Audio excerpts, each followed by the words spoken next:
right, folks, welcome back to I Quit My Band. How's everyone doing tonight? I'm okay. Yeah, solid. Hanging in there? Yeah, I'm working on an illness, but I'm getting through it. yeah, Not the novel coronavirus. It's not the big C? No. Okay. No. Well, that's good. Yeah. I mean, there's something much worse. we've had a scare the past couple weeks with my COVID, so I just was making sure. No, I'm good. But yeah, thanks everyone for tuning in. If you're new to the show, subscribe down below, like, comment, follow us on Instagram, follow us on TikTok, and follow us on Patreon. Also, we're on Spotify, so you can listen to the episodes without watching us sit here. Probably better for some people that can't stand the look of us, you know? Yeah. But still want to listen to us. 3 faces for radio. Yeah, definitely. Yeah. Definitely. It was a savvy move to move to Spotify. Yeah. Just it's a in career case. pivot for us. us. It's a career pivot. We're moving over to streaming. But yeah, we want you to subscribe. We want you to do all the things. Do whatever's best for you. But thanks for watching the show. Today we're going to be doing another album review, which is pretty exciting. We're going to be talking about Ty Segall's new record, 3 Bells, which I've been a pretty big fan of Ty for a long time. Same with you. Yep. We got world's biggest fan. We got world's biggest fan here. Well, can I tell you guys a small anecdote? Yeah. Sure. This is really embarrassing. I was 19, and I went and saw him play in Pittsburgh, and I waited out back to meet him, and I told him to his face that I was his biggest fan. So, yeah. How did he take that one? Yeah. He was like, well, he's like this California surfer dude. He was like, cool, dude. Sweet. Yeah. That's so brutal. Yeah, it was very brutal. I just wanted to put it out there. I enjoy his music quite a bit. I wouldn't say I'm his biggest fan, but I did say that to his face. Yeah, at 19. Yeah. And he was just happy that you didn't pull a revolver out Yeah, of a greasy paper bag. Yeah, and then he was just like, yeah, cool, dude. Yeah. That's great. Yeah. Whoa, hey, take it easy. I think I had him sign my ticket stub, and I took a picture with him, and it was wholesome, but it's the thing that I cringe about when I think about my past. You think about your life, and you're like, God, Yeah. wish I wouldn't have done that one. Yeah, it's that and saying yes that I would do this podcast. Yeah, there's that other part, yeah. 1A, 1B. I can't wait for Right. a year from now where we're just like, can we delete that? Yeah, maybe nuke the channel. Is that Get that off we're the kind internet. of all Yeah. in the same page? We're all just trying to move on. Yeah. People bring it up to me Yes. in 2 years. You still doing that podcast? What? What are you talking about? I wince when I think I about would it. never. Yeah, are you out of your mind? Excuse me, and just run away. Excuse me. Excuse me. Yeah. Can I tell a quick story about Ty Segall Yeah, too? Seeing him at a show, I saw him 2017 when Freedom's Goblin came out at the same venue, and I remember there's a balcony in the back, and after the show, people went up to the balcony to smoke cigarettes, and I did that too. And me and my brother were just on top of the balcony. There's a little patio area that you could oversee, and we're just sitting up there smoking a cigarette, leaning over. We see him and Charles Moodhart, the drummer, the original drummer from the Ty Segall Freedom Band. Yeah. And they're just both smoking cigs, and we're both like, oh, shit, wow. They're right there. They're 5 feet below us. And then we just see guys like you, just 2 guys with Descend a upon fucking box. I they was just at- had a box, and they just are just walking up. You could just see the look on their faces oh. And then this kid just comes over with a box and just handing him his own band's Music to merch. sign. And not like Ty's stuff to sign. It was here's God. my demo. You know what I mean? Yeah. And that's when I just turned away. I was like, should we go talk to him? And then I saw that, and I'm like, I So don't think so. No, I cannot be with this crowd. That was the show. Was it the right? show? Right. Because that's the only time he's ever been in Pittsburgh. Yeah, I can see why. Yeah. He's I'm not going back to that creep show. yeah, dude. Yeah. What kind of ferrets live in this den? Yeah, that was the Yeah. show. So we were both at the same show. Mhm. Yeah. It was great. Great show. Yeah. Loud show. Loved as it. fuck. That was probably one of the last times I ever wanted to go up front in a show and mosh. Yeah. I was so tired at the end of just getting pushed around and pushing other people. So I think a good kind of just to set the parameters, Yes. if you will. You guys are big fans. I'm less so. Where would you say that you stopped vibing with everything that he was putting out? Yeah, I was just going to talk about that because it's Ty had a pretty big, like, when he first started, he was known as this garage lo-fi psych rocker that was very prolific, very energetic, putting out loud, fucking in-your-face, fuzzy. I mean, his big thing was fuzz. Yeah. You know? That's how I got into him, was through the band called Fuzz. Like his most Sabbathy sounding project. Yeah. And he put out really good tunes back then too. And then he kind of started getting a little bit weirder, I would say. Started transitioning to more of like a Captain Beefheart type of vibe. Just getting stranger with mixing, recording, songwriting.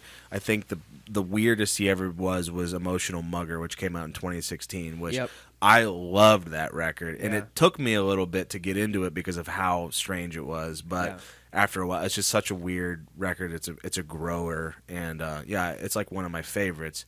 But for me, after Emotional Mugger is when he started kind of pivoting to like this sort of like classic rock type of vibe that I just wasn't as interested in. Like the last couple records, some of them have been good, some of them have been sort of missing the mark for me. Yeah, I would definitely cite him as a significant like inspiration / influence in the music that I've made, and like he's been a kind of a tastemaker for me in terms of like shit that I've listened to after him and whatnot. But similar to Nate, I got into Ty in high school, and I would say similar to Nate, he put out an album called First Taste like right before COVID hit, and I had thoroughly enjoyed everything previous, which was like his self-titled and then another double LP, Freedom's Goblin. But after that one, he kind of lost me, but he brought me back a little bit with the surprise release of an album called Harmonizer that I personally liked a lot. It brought back a lot of like the fuzzy, gnarly motifs that I really like him best for. Meshed with his weird, tendencies now. But yeah, that's First Taste is probably where I was starting to like waver. Yeah, to answer your question. Yeah, his past few records, I think the last one was called Hello High, which is like a more acoustic, like 90% acoustic, 90% acoustic one song geared was record. Electric. Yeah, the one before that was Harmonizer, which was kind of saw him going back to like the fuzzier, like nastier route with the guitar tones and everything, but he was also trying to incorporate like electronic elements in there. Then First Taste was like a guitarless record, even though it sounds like there's guitars on it. Like he was using things that clearly looked like guitars and had strings on them, but they weren't a guitar. They weren't guitars. Hell yeah, dude. Yeah. So I like the thing about Ty Segall is that he's always trying to do something different with each record, which is like you can really appreciate that, and you always kind of want to check out what he's doing. But in my opinion, I don't think he's been going far enough with his experimentation and stuff. Like Harmonizer was kind of billed as this like electronic infused synthy record, and it really wasn't. No, it was. It sounded like shrill and nasty. Yeah, exactly. Yeah. I think because something that you said, trying to do something different with every record, you could draw a lot of comparisons to King Giz in that way, but I think what is a really huge difference between the two parties, because they're both incredibly prolific, one much more than the other, being Giz, that they put out way more music than Ty, is that Ty's subject matter is all very like relatable and interesting. He's singing about like his fucking dog or his wife or his mom or something, not like wizards and goblins and like D&D references and stuff. Yeah, and he also sings about fuzz. That's another thing. He'll actually sing about fuzz. Oh yeah, he's had some songs just the about guitar fuzz. pedal. Yeah. So yeah, he's a pioneer in the way. He's an advocate for that, for like psych and garage rock and fuzz rock. But yeah, it seems like he's kind of straying away from it. I feel like this record, if anything, kind of shows that as well, especially and his last one. Yeah, because I I'm a songs level with Ty Segall. Like I like My Lady's on Fire. Yeah. I like Everyone's a Winner. Yeah. The Hot Feel Chocolate cover. Feels great. Feels a good ass song. But anytime that there's a band that I see has that many albums in that short of a period of time, I just can't. It's too much. My favorite bands have like 4 great records that they released over like a 10-year span. Yeah. And then when I see somebody in like 8 years released 14 albums, I'm Yeah. like, I can't do it. Yeah. Yeah. It's overwhelming. So this is my first album listening to his front and back. Yeah. Okay. You can kind of not know where to start with him. You know, it's like Big time. which album do you Which begin self-titled should I listen with? to? Yeah, Yeah, there's there's 2 two. self-titled, which is wild. Yeah. I think the first self-titled is just him with a guitar and a kick drum. A kick drum. It's, like it's just borderline unlistenable. It's so loud. It's so Like shrill. when he first started, didn't he play everything at the same time or something like Yeah. that? yeah, he Yeah. was like the one-man band. Hell yeah. yeah. I mean, you know, I always thought that it was really cool that he did that and like was able to make a career for himself off of doing that, because it just kind of shows that like if you have, you know, the desire to do something, you can just go do it and make good songs. Well- Doesn't matter how good it sounds or if you have even people around you to help you. that and he's one of, like he plays in a lot of other projects too. So I feel like that like his solo career is probably the most popular thing that he does. You know, a popular thing that he's involved in. Assigned to Drag City, he tours internationally. You know, I think he makes a living off of it. Yeah. But I think his like stick-to-itiveness combined with being involved in so many fucking things all the time is like what really bodes well for him and his success that he's had. Yeah, I mean, it's definitely well deserved, I think. But yeah, he's got this new record, 3 Bells, coming out this week. Today, It's coming out today, and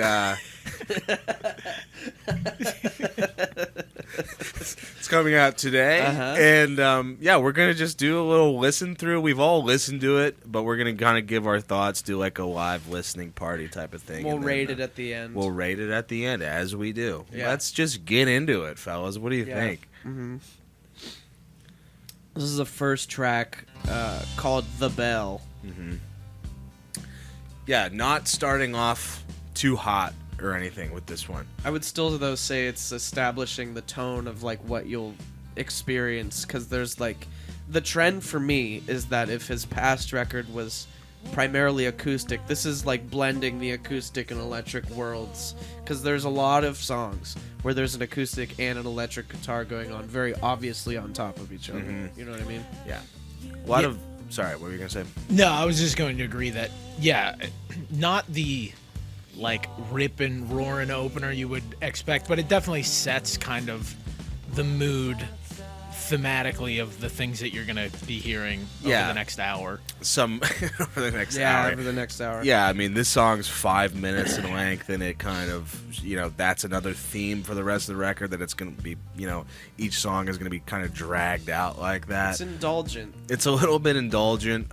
This song, I would say, is pretty indulgent. There's some pretty moments on this song. I just think that, you know, for me, number one, I wish it didn't start off this way. For a Ty Segall record, I wish it's, you know, I would hope that it would start off with more of a bang. Even though it is pretty and there's some cool transitions and weird parts in it. Yeah, like towards the end, there's a really like thick, cool guitar that comes in. Yeah. But that's at like 4 minutes. Yeah, it just kind of, it takes a while. It takes a while to get there. That build at the end is very, very similar to, he put out like a single with Corey Hansen. The song's called "She's a Beam," and Yeah, I it like ends that with song a this lot. really cool freak out thing of a similar cadence. But it kind of, both of those things for me, like that element of like a freak out at the end, really round out the song. I like this one because it's a builder. You know what I'm saying? This part's cool. Yeah. I wish it kind of, you know, it's a builder, yeah, but for some reason I wish it would have started at like this point. You know what I mean? Just kind of cut a little bit of the fat. You know what I mean? Or like put it later in the track list or something. Yeah, the first 2 tracks in particular, I was like, man, this is how we're starting out. Yeah. But I will say about this song that I might not say about the next song is the song keeps getting better. Yeah, it does You keep know? getting better. You just have to kind of be patient with it. Yeah. Let's move on to the next one. Sure. So that was The Bell. Here's Void, which was the first single off this record. It's nearly 7 minutes long. We talked about this a long time ago when it was released. I think in the context of the record, I like this a little bit more. I can kind of appreciate its weirdness and, like, you know, kind of mysterious kind of vibe with that that little, like, twinkly guitar in there that just, I don't know, it feels like you're on, like, a mission. You know what I mean? Yeah, it's like atonal. Yeah. It's a very similar thing to what he did last time he put out music. The chord choices that he makes throughout the song, and specifically at the end when it gets bigger, are very cool and interesting compared to the traditional just like pentatonic shit. Yeah. Which I think makes the song stand out to me, but I think this beginning part is far too long. Yeah, I think so too. Yeah. I mean, it really doesn't, again, doesn't start getting better Yeah. until about halfway. And there's like a Canterbury aspect to some of the Yeah. like chord stuff Yeah. that I like less. You know, like where it like feels a little like Ren Fairy at Yeah, times. yeah, like a lute. Yes, being played, yeah. Like a guy with like horse legs would be playing it, and a man body. Yeah. But there are some cool parts of this song. I do think it's like the singles that he released for this are insane. Like, so were odd. different. like this and Eggman Yeah. are like two of the weirdest, least commercial songs on the record. And those were the he put out 4 technically. Yeah, there was those 4 were the singles. first 2. The latter 2 were way more approachable and normal sounding. Yeah. But yeah, you're right. Leading off with the 2 weirdest songs on the album maybe is kind of a head scratcher. Yeah, it is odd. I mean, and for how long these are too. Like, it's, you know, you really have to kind of push yourself through to not just be like, all right, when's it gonna start kicking up a little I bit? like the ending so much that I kind of get through all Yeah. of this stuff. But yeah, that part where he's like that hello Yeah. like refrain Yeah. is like Yeah. really pretty, like Yeah. a really nice Yeah. hook. Yeah. Let's move on to the next one. Cool. That's Void. This song is called I Hear. And this is when it starts ramping up a little bit. Not 100%, but it has a little bit more ass behind it, I think. And I, you know, you hear the classic fuzz rock, like right there. Yeah. He's kind of giving you a taste of it, not too a little much of bit. it, just a little bit. This whole album is just a little bit of that. It's just a little bit of it.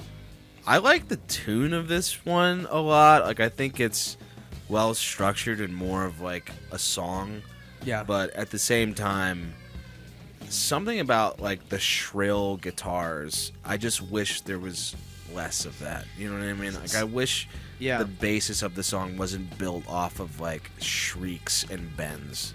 You know? Yeah, there's because it's just that acoustic and like a really tight rhythm section, and like the rhythm section is like really dry. Yeah. Like the drums are really dry. Yeah. The bass has like this fullness. So those shrill guitars are so like out on an island, Yeah. and they're like panned hard to Yeah. either side. Yeah. And there's times in the record that he uses it really cool. Yeah. Like where it's like bouncing around the rhythm. Yeah. That I'm like, oh, that's pretty cool. But I do agree that this is like a nice change of pace. When I first heard those first 2 songs, I was like, "This is gonna be a long, we're in it's gonna be for a it." long Yeah. ride." But this one, it's got like a good groove to it. Feels like a rocker, even though it's like mostly acoustic. Yeah, it's bouncier. The vocal delivery is pretty much the same as the first 2, though. I mean, it's really like, you know, It's dry. it's dry. It's monotone. He's not belting in you know, any sense, I would say. But yeah, there's a little bit more noise here. You can bang your head to it a little bit more. You can tap your foot to it. Yeah. So you guys kind of made a point that I'm gonna say the opposite of. I knew that the shrill guitars were gonna be like a trend of something we dislike throughout this, and I won't disagree. But this is an example where I think I like them and they add to the song for me. But there are others where it totally detracts from, you know, it's not across the board. I like them because there are parts where I'm just like, oh, shut up, stop. Yeah. You know, but there's parts like in this one where it makes sense. Maybe it's just because it's the third song on the album, and Yeah, I'm okay yeah. with it. And it was really their introduction where you're like, well, hell yeah. Yeah, Yeah. exactly. Like, okay. Exactly. I do like that little that he does Yeah. on the acoustic. Yeah. It almost feels like the guitars, like the shrillness of those guitars and the way they're being played. It's almost like that sound is supposed to be played by another instrument. Like it should be like a synthesizer maybe making that noise, but it's Sure. like he has the guitar, he's a guitar guy, and it's like this is how he's going to do it and translate it. Yeah. But yeah, I mean, it feels disjointed to me with the rest of the way the instruments sound. You know what I mean? Yeah. Yeah, it was something I was going to bring up later, but there's a kind of a strange thing going on in the record where it is very experimental in structure and like the layout of the songs. Yeah. But he's almost like limiting himself with like the colors he can paint with. Yeah, exactly. You know, like that's he's- exactly what I'm trying to say. Like even on just some of the other songs that Yeah. I've listened to him, it's like much more adventurous in like production and arrangement. Whereas like almost every song is acoustic guitar, Yeah. very dry drums. The bass sometimes has fuzz, but a lot of times it's just like a nice like round this. tone. Yeah. Yes, and then the like shrill electric guitars around it. Yeah. And it's like he's just figuring out different weird ways that I can adjust those, which Yeah. like as like if that was your artistic intention Mm-hmm. of like trying to figure out which ways to take Yeah. these elements, that's a like interesting challenge. I think he does a pretty good job, but Yeah. it's like there's certain songs where I'm just like, I wish you would have just like blown out the studio, really Yeah. made this spacey. Yeah. and- Yeah, that's what I think too. You're right. It does feel like limiting in a way, but yeah, I don't know exactly what other elements he could have added in there, like what he could have played those parts with, other than a guitar. But like even like the little like having that as a guitar again almost feels like maybe there could have been something else that was really cool that would have accentuated that little interesting part even Sure. more. I don't know. That makes sense. Let's move on. Yeah.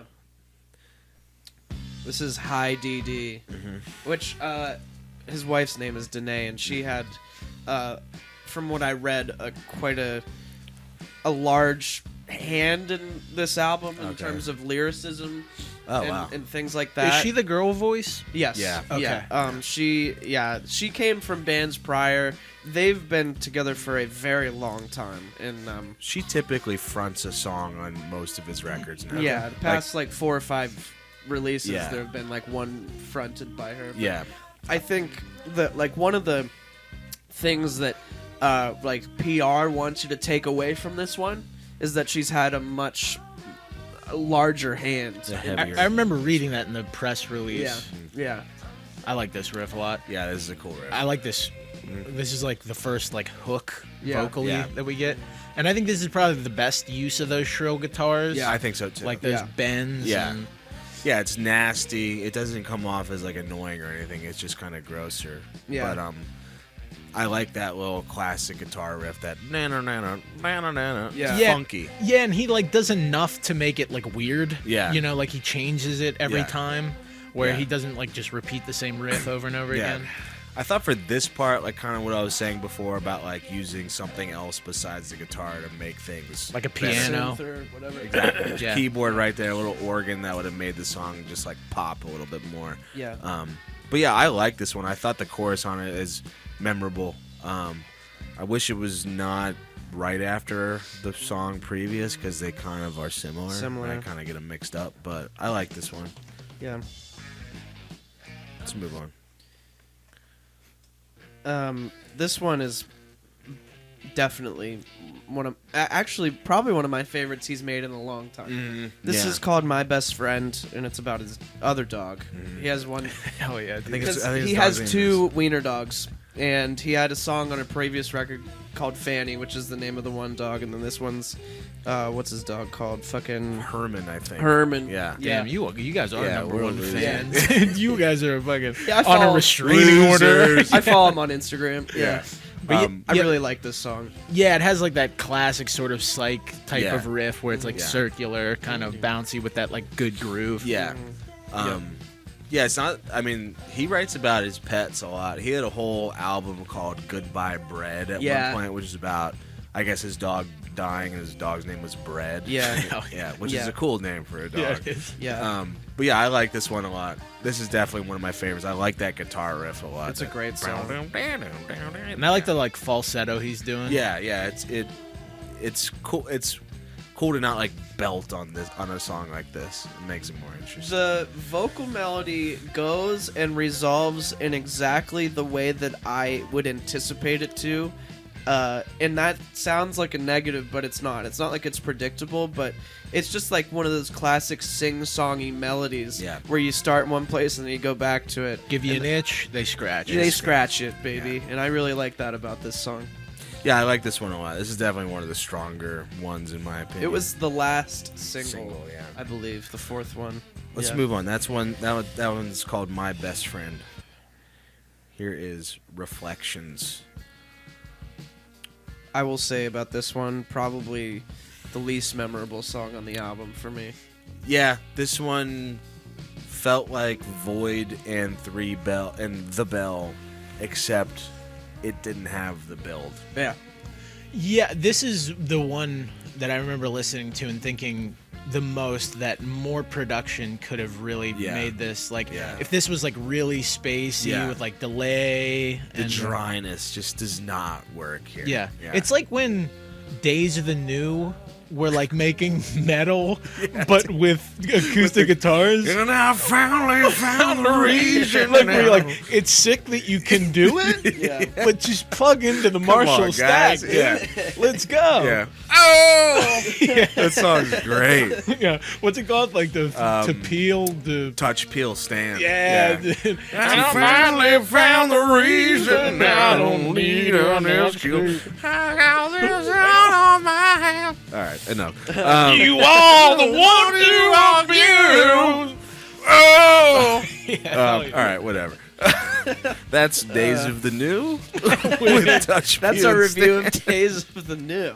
But yeah, no, I know what you're saying. It's just like, damn, like it doesn't work here. You know the studio he's in. You know how many instruments he can play. Yeah, and this is what all he has access recorded. to. This is all recorded Yeah. in his studio now. I mean, it is a vibe. It's a vibier song. Like Yeah. I was listening to it driving, and it does make things a little bit. Kind of James Bond Creepier. chords Yeah. a little bit. Yeah, a little bit. But yeah, definitely not one of my favorites. Let's move on. This is a song called Move. So this was performed. This is the only song on the album that's performed with all other players. Most everything is done by Ty on this album, but this is not a live recording, but the personnel is the Freedom Band. Oh, okay. The now disbanded. That was his his previous live touring band was the he. That's it's always with Mood Heart. yeah, it's always Ty Segall and then and the whatever. And it's been a bunch of different lineups throughout the years. But it was announced recently that he will have like a new one touring off of this stuff and going forward. So I guess this song kind of serves as the last song that this lineup of people have recorded together. That's weird. Yeah. Interesting. Yeah. Yeah, I thought the riff was, one of the weirder ones on the record. Yeah, and this is his wife. Yeah, too. I didn't like Denee's vocals on this. I thought See, they I kind were of just. dug them. I think it might be just a thing where it's like when she usually sings on one of Ty's songs, she does more of like a punk, like Riot Girl type of delivery. Yes, like in their And- band, the CIA. Yeah. Yeah. And I like this as well. I like her delivery here, but I think I just prefer like a little bit more energy behind it.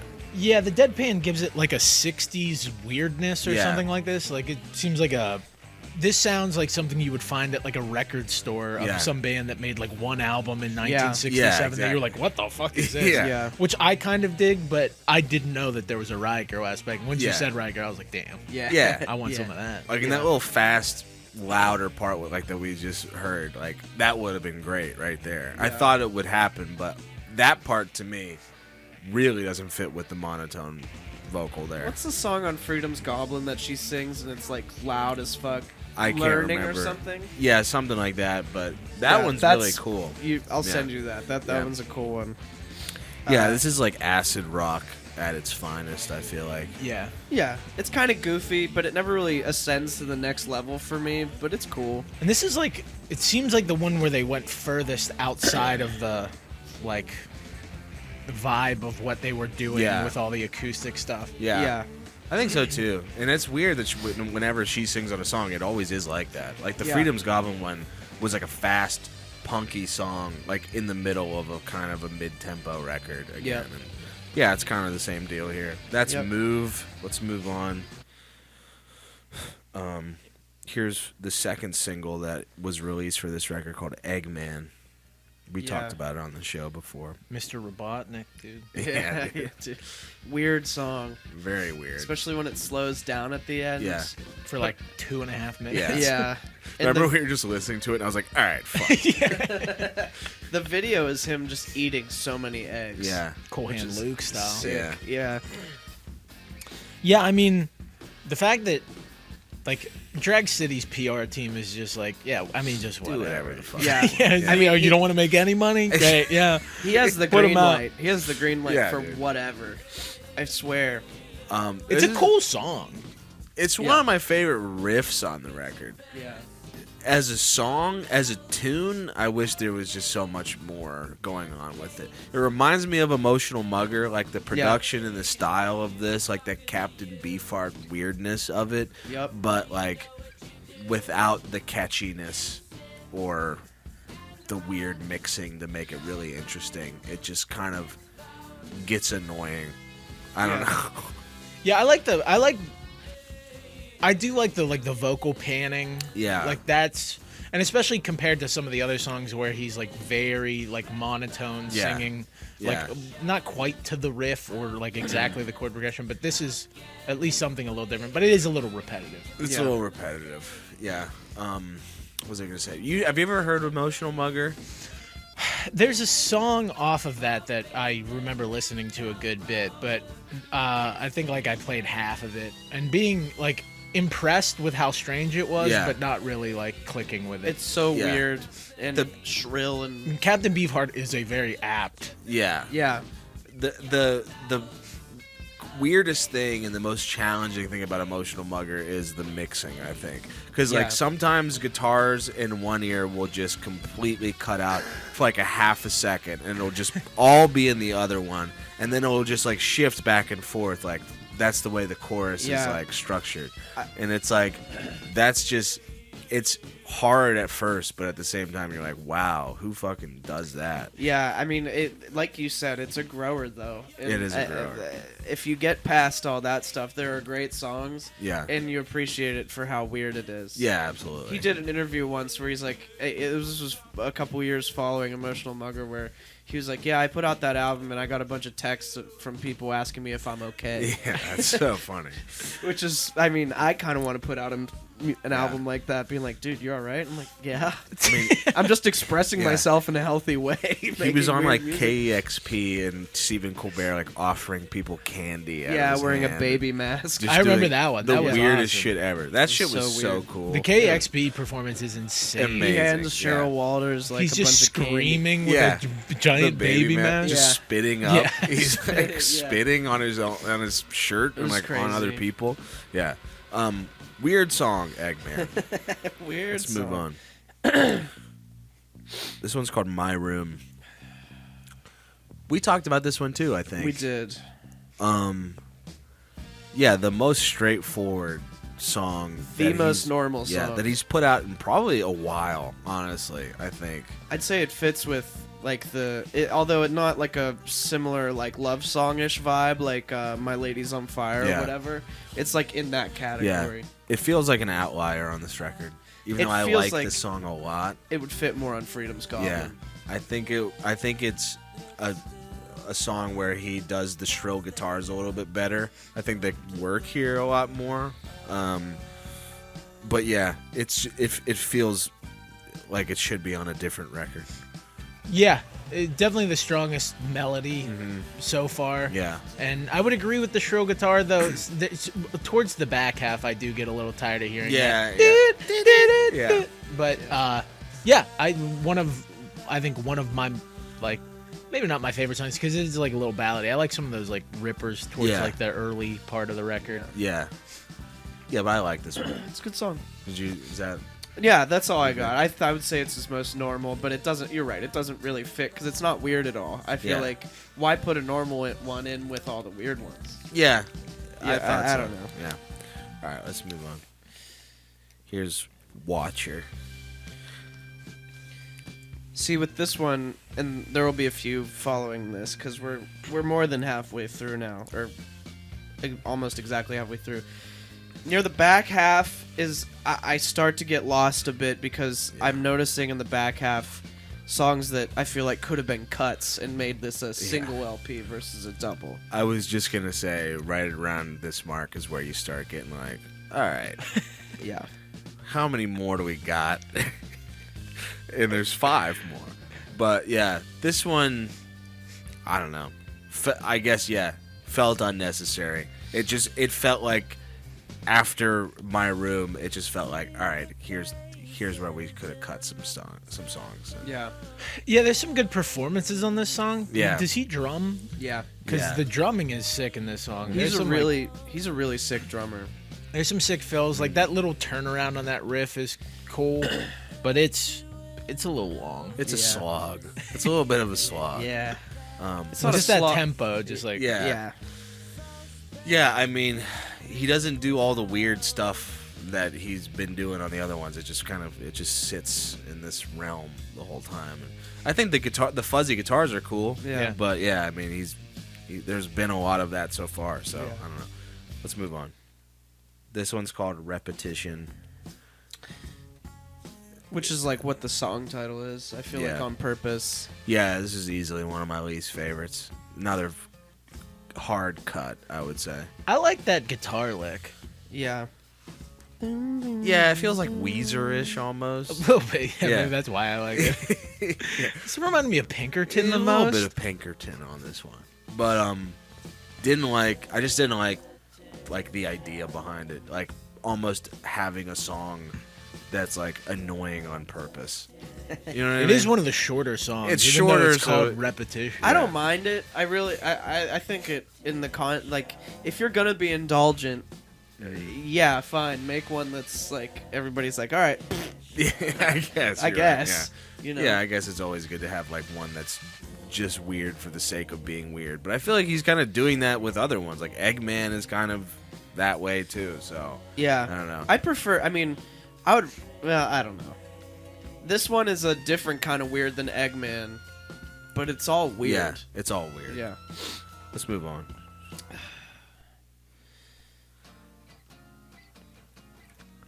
This one's called To You. Yep. This one he'd get like to Evan's point, he mixes in not a lot, but some different sounds going on here. Yeah, I like this one. This Yeah. one was kind of it had different vibes on it, and it stuck out to me more because number one, it's probably the fastest song on the record. Yeah. And also, he's like, it's one of the only times where he's sort of belting the vocals rather than just being like, Love this part. yeah, that's so sick. It's cool. Yeah. And that riff, you could almost hear it with distortion and then like slamming. Yeah. But it's kind of cool to hear it like tight and, you know, sounds like Heart or something. Yeah. Maybe. I'm curious what the like, because I'm gonna see him on tour this year in Cleveland, and I'm curious what like the live band will be and if he's gonna like be doing acoustic shit or because like in the past he's put out like acoustic-y shit, but then he just plays it all on electric guitar with a full band, which is kind of baller. And I would love to hear a ripping version of this one. Yeah, you know, this with one all would be really electric guitars. cool, loud and fucking heavy, but I dig this one a lot. And then there's this like flute section that comes in at some point, which I've never heard him do that ever before. yeah. Yeah, Yeah, there's a lot of parts I feel like we're missing on it. Like I can't remember. Like there's one song that gets like really heavy. Is that Wait? I think. At the end, yeah, Yeah. and we skipped the epic ending part of the bell. I've never Yeah. heard him do this before. Yeah, this part's really cool. Yeah, this is cool. Yeah.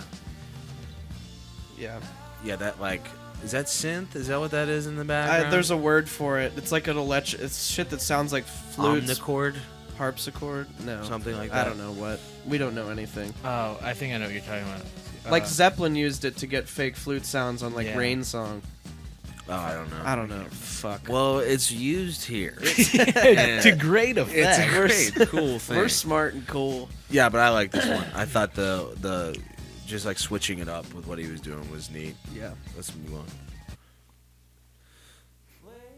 This song's called Wait. I think this is the one that kind of has that like chuggy ending. It does. Yeah. And besides My Best Friend, this is probably my favorite one. Yeah, I like this one quite a bit. It kind of took a while to get to that middle section where it kind of becomes anthemic, but The beginning does not sound like what the rest of the song sounds like. Yeah. That's for sure. It's It starts pretty, too. Really slow. yeah. Yeah. Yeah. What'd you think of it? I liked it. I do like his acoustic playing. It has it's a very like rich Yeah. sound, his Yeah. acoustic playing, and there's a lot of like articulation. You can hear like every note. Yeah. So there are like songs that are more acoustic based that I do like hearing because his approach to it does seem to be a bit different. Yeah. And then not knowing where this song was gonna go and kind of where it ended up was cool. Yeah. I want to get to that middle Yeah. part. Shit. Oh, Uh-oh. fuck. Uh-oh. I got too big of hands. Yeah. This is like one of the only times in the record where you can really fucking bash your Yeah. head, Yeah. you I think know? that's why I like this one yeah, so much. I liked it a lot too. It was good to hear him go heavier, you know. He can still do it. He can still do it. It's just he's I don't think choosing not to do it. It's not what he's interested in Yeah. anymore. And I kind of don't blame. I mean, I'll get into it at the end, but I kind of don't blame him if that's all he did for like 10 years. Yeah. Is put out fuzzy shit. Maybe he wants to get into more Beefheart realm or whatever. And I also think that if you are him and you were like the progenitor of this scene and you watched 1,000 bands do the exact do same just thing. exactly what you were Just doing. take Yeah. your whole thing. Yeah, exactly. Yeah. Like not change a thing. Yeah. Yeah. And just go, no, this is me now. This is what I do. And there's got to be an impulse if you're an artist to be like, I need to stand out. I need to show Yeah. that Yeah. I wasn't just Yeah. this thing that apparently 1 million people can copy. That's Yeah. very true. Yeah, I did have a thought while listening to this song in particular, just being like, what if the song started this way just immediately with just like, Yeah. like it'd be cool, but I think he's just trying to be more interesting than that, and Yeah. it comes off that way. It's more like an anthem than Yeah. it feels more like an anthem than just a song. Yeah. Agreed. That's Wait. Let's move on. Yeah, this is his wife. Yeah, this one's called Denee. This one's just like a jam. Yeah, it's like a weird synthy bleep bloop jam. Yeah. After, and I think the only lyrics in it are just Denee. Denee. Yeah, I think I would cut this one if it was me, but Yeah, I mean, I'm not him. I didn't love it. How do you look your wife in the eye? Yeah. And with her name on that one, just be like, sorry, Dee Dee. She's like, "How's the record coming?" You're like, cut your "Good, we're song." cutting a couple."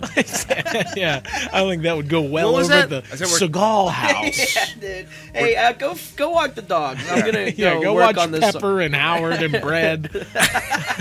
And Brett Howard. Yeah, go sprinkle flowers on Bread's tomb. I said we're cutting a couple.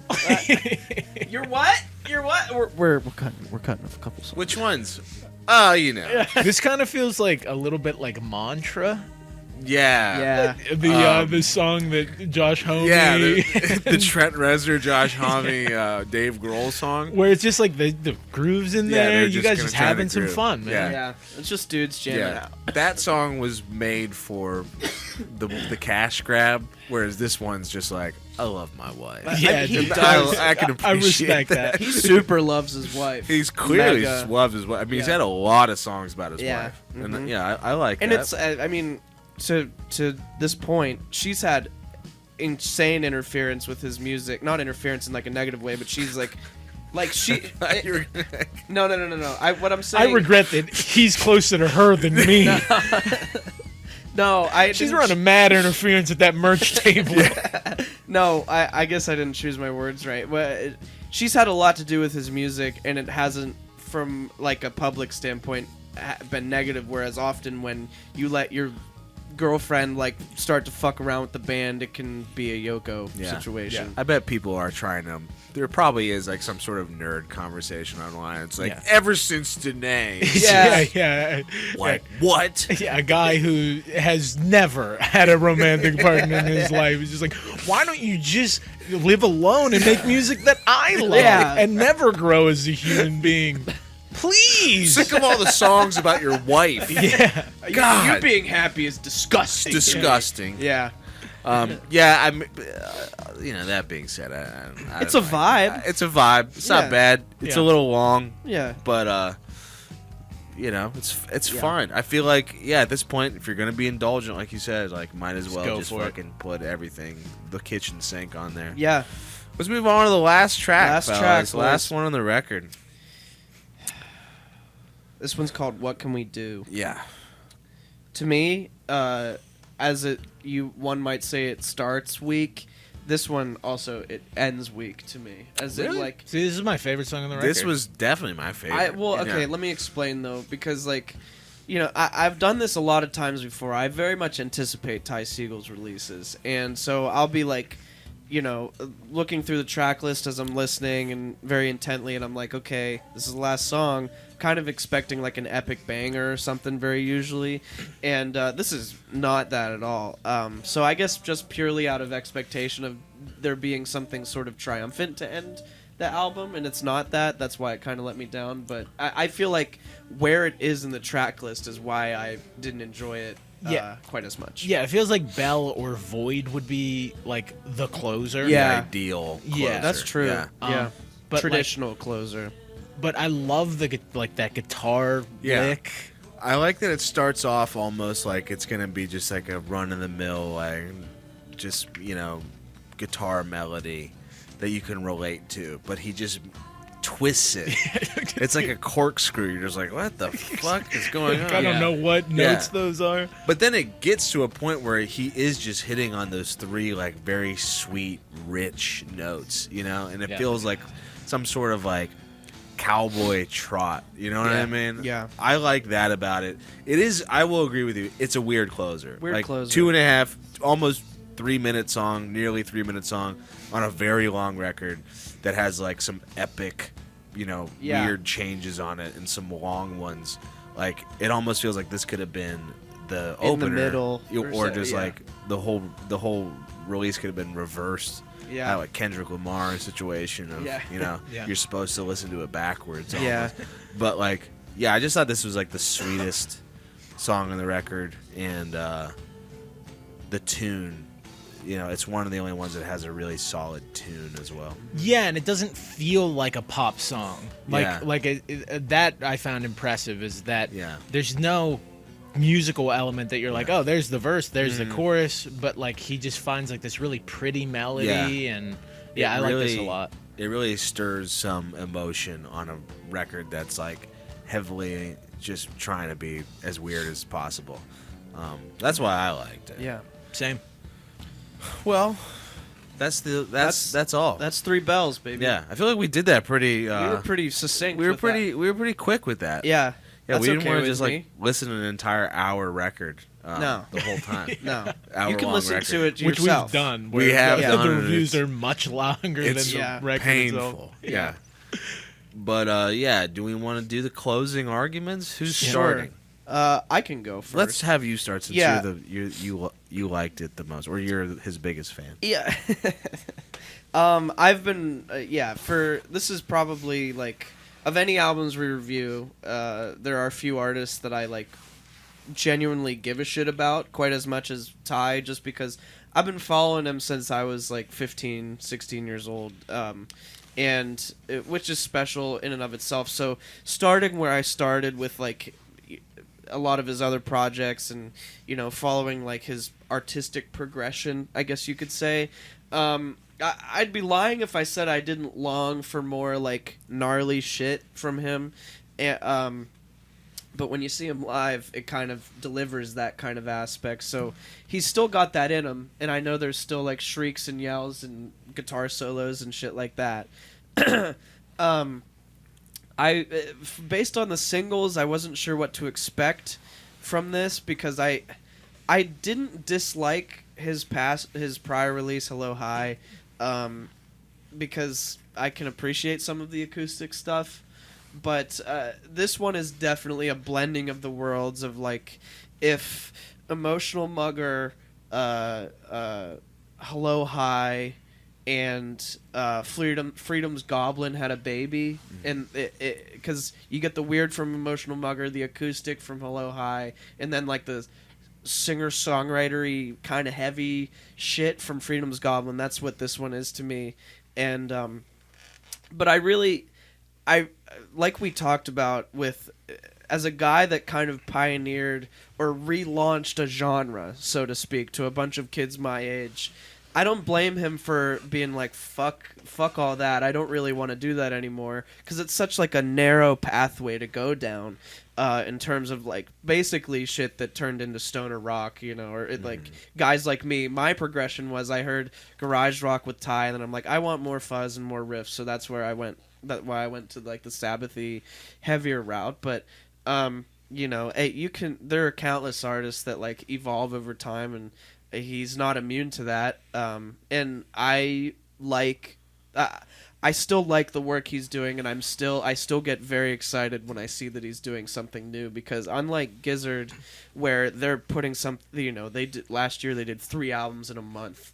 He's not necessarily doing that. It seems like a more tasteful interval of time. I'm really still enjoying his work, and so with that, I'll probably settle on 3 Bells. Not my favorite Ty Segall album by any means, but certainly not the worst. And especially within the past 7 or 8 years, I'll give it a 7.8 out of 10. Damn. Okay. Yeah, I feel like this being my first front to back is probably not the best entry point in the Ty. The songs that I liked of his have a much stronger melodic core. You know, like they usually caught me with like a good melody, good chorus, or something like that. But I do like respect this album. I think like it's, as a just like craftsman musicianship level, it's really well done. There's a lot of interesting ideas. A lot of the songs are maybe not the most like re-listenable. There's not a ton on this record that I'm like, oh, add that to the playlist, you know.